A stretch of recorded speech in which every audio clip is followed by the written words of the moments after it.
Hello my beautiful friends, welcome to my channel One Toy at a Time. Today I'm going to be talking about big toys, big bulky toys, and how difficult it is for me to get them out of the country. Imagine if you are a child in a third world country and I'll give you a toy like this. I mean, this toy is going to have a lot of benefits in a child's life. First of all, because in a third world country, children will not be able to own a toy like this because they're too expensive or because they just don't have them. This toy is going to become an extremely important tool in a child's life because this toy, for example, let me show you. This toy is a castle. This toy will be able to be used by a few little girls at the same time. At the time she's playing, she's going to be learning about sharing, about social skills, about language, about problem solving. So this toy is going to be an amazing tool to have.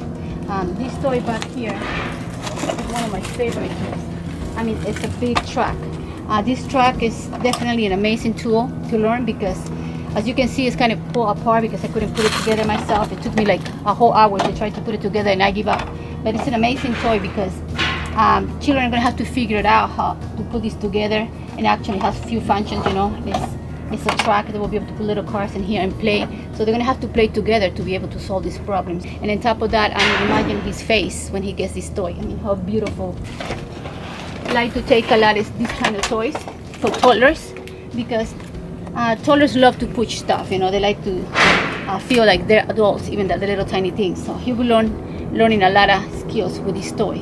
But as you can see, it's really big, it's bulky, and it takes a lot of space.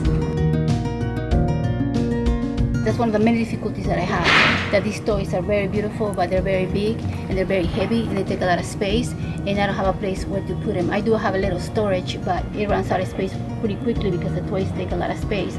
I also put them in containers, but it's very not efficient because the toys are too big. So now this is the most exciting part for me, which is packing all these babies. I'm going to be going through all my storages to my containers, and we're going to be getting all the toys we have in our cars and park our truck. So you'll be able to see the process of that. Hi guys, so I just went and picked up all these toys. I had them in containers and put them here in the car so I can fit them in the car because I don't have a big car to pick up toys. And I had these toys for quite a while now, and I want to show you guys how much I have here in the car. How many I have. And look inside, if you look inside the car, everything's packed. So now all these toys are going to Mexico. We're going to be driving about 15 to 16 hours to get to where we're going, and this is the big truck. We put boxes and we divide, baby toys, boy toys, girl toys, all that kind of stuff, separate, and then we start putting all the big toys. I have more toys that we need to go through, more toys, clothes. Over here we have more stuff, so the big toys, bikes. So here's Jared. Say hi, Jared. Hey everyone, how you doing? Packing the truck, hoping to get enough toys for like I don't know, 1,000 kids here. Hopefully it works well. Here's the bags full. There's the car. Here's Jared parking. Let me show you guys how the boxes. I'm looking. Well, this one is already full. Those are already full. This one is full. Let me see that one over there, Lila. Bájale ahí. Bájala. A ver. That one is almost full. There's stuff everywhere. And there's more stuff. There's my dogs and everything else here. More stuff over there.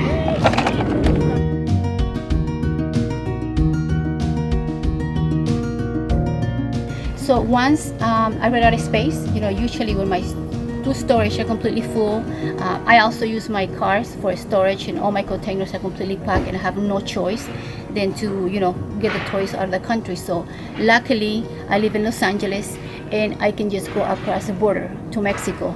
Unfortunately, taking toys to Mexico is extremely difficult. You never know what's going to happen. You don't know what kind of guy you're gonna get on the border.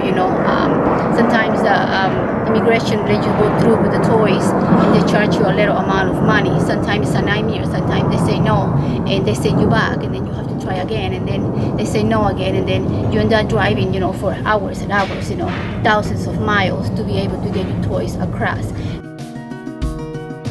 ¿Qué te gusta a ti, mi amor? Los deportivas. So usually when I go through, when I try to cross the border to Mexico, it's just a nightmare because when they see my big truck, obviously I get stopped always. And as soon as they see my boxes, they want to open my boxes. So they go through my boxes, and when they see these big toys and how beautiful they are, and then that's when it gets very scary because one or two can happen. Number one, they can say, I love what you do, I love you're helping our children, and definitely go through and just pay a little amount of money. But some people get really crazy and greedy, and they just like, no, these toys are too beautiful, they cost a lot of money, they are new, even though they're not new, and I tell them that it's donations, they don't care, they want money, or they have to pay a lot of money, or just decide that, you know what, you just go back and they send you back. Last time we went to Mexico, it took us 4 different borders. You know, it took us 24 hours to get to our destination because we had to go from one place to another one. And I don't know if you know, but crossing one of those borders lines, it takes hours. You know, so being sent back is very hard because then you have to go on the line again and hope, you know, a different immigration officers lets you through. If not, you have to go to another border in a different town to, you know, to take the toys. I mean, for example, we started in Tijuana and no, we were sent back. So we drove all the way to Calexico. In Calexico, we were sent back too. They didn't let us go through. So now we went to San Luis.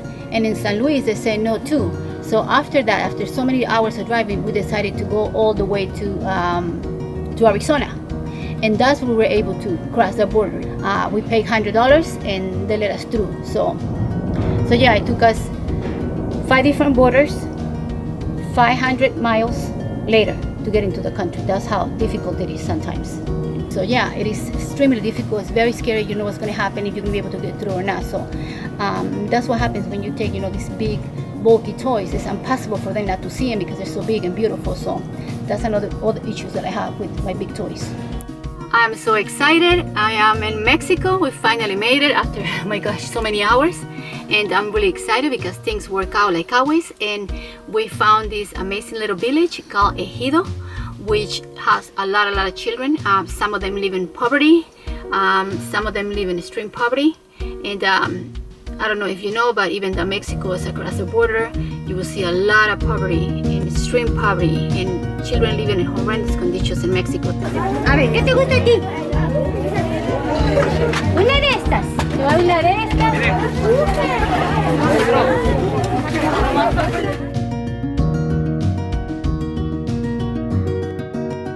Research shows that children, they learn through play.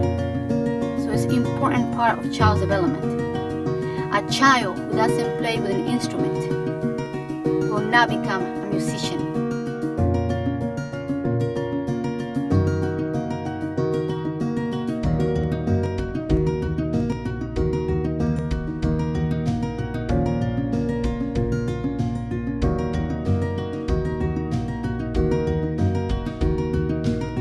I'm so happy that your toys found, you know, a great home.